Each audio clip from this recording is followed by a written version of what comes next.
Hello, I am Manikarnika Garg from class 8th A. Hello, I am Kanishka Chaudhary from class 8th A. Our topic is synthetic fiber and plastic.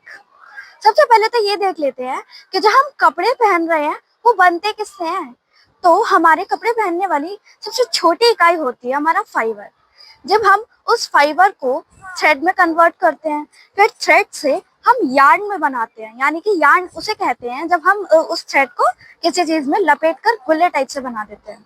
और फिर उन्हीं thread से और उन्हीं yarn से हमारा fabric तैयार होता है, जो हमारा नॉर्मल कपड़ा होता है। और फिर हम उन फैब्रिक को बुनकर क्लोथ्स में कन्वर्ट करते हैं। Fiber is a kind thread which is strong and flexible. There are two types of fiber: natural fiber and synthetic fiber. For example of natural fiber, cotton, wool, silk, etc. And for example of synthetic fiber, nylon, rayon, acrylic. अब अब हम synthetic fibres के advantages की बात करते हैं। तो हमारे जो फर्स्ट एडवांटेज है वो तो ये है कि ये चीपर इन कॉस्ट होते हैं। Second advantage of synthetic fiber, very strong and durable. And third advantage of synthetic fiber is quick to dry. And fourth advantage of synthetic fiber, stretchable. And fifth advantage of synthetic fibre is wrinkle resistance. अब हमने इनके advantage तो देख लिए, अब हम इनका disadvantage भी देख लेते हैं। तो हमारा जो फर्स्ट डिसएडवांटेज है सिंथेटिक फाइबर का वो है कि do not observe sweat.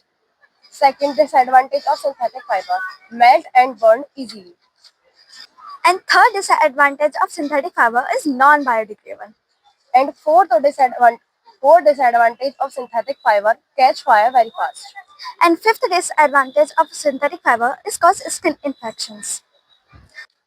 Plastic की जो हमारी सबसे छोटी इकाई है ना, बेसिक स्ट्रक्चरल यूनिट जो है वो है polymer. A polymer formed when monomer are joined together. The process of combining the monomer to form a polymer is called a polymerization. There are two types of plastic. First हमारा thermoplastic and second हमारे thermosetting plastic. Thermosetting जो plastic होती है ना हमारी, वो होती है मॉड्यूल्ड प्लास्टिक। और ये ना हीट पर जल्दी से पिघलती नहीं है, इजीली बर्न नहीं हो पाती है। इसका एग्जांपल है backlight. Thermoplastic, linear or cross-linked plastic and deformed easily on heating. For example, toy polythene, etc. चलिए, तो आज का टॉपिक तो हमारा यहीं पर खत्म होता है। अब हम आपसे कल मिलेंगे किसी नए टॉपिक के साथ। धन्यवाद।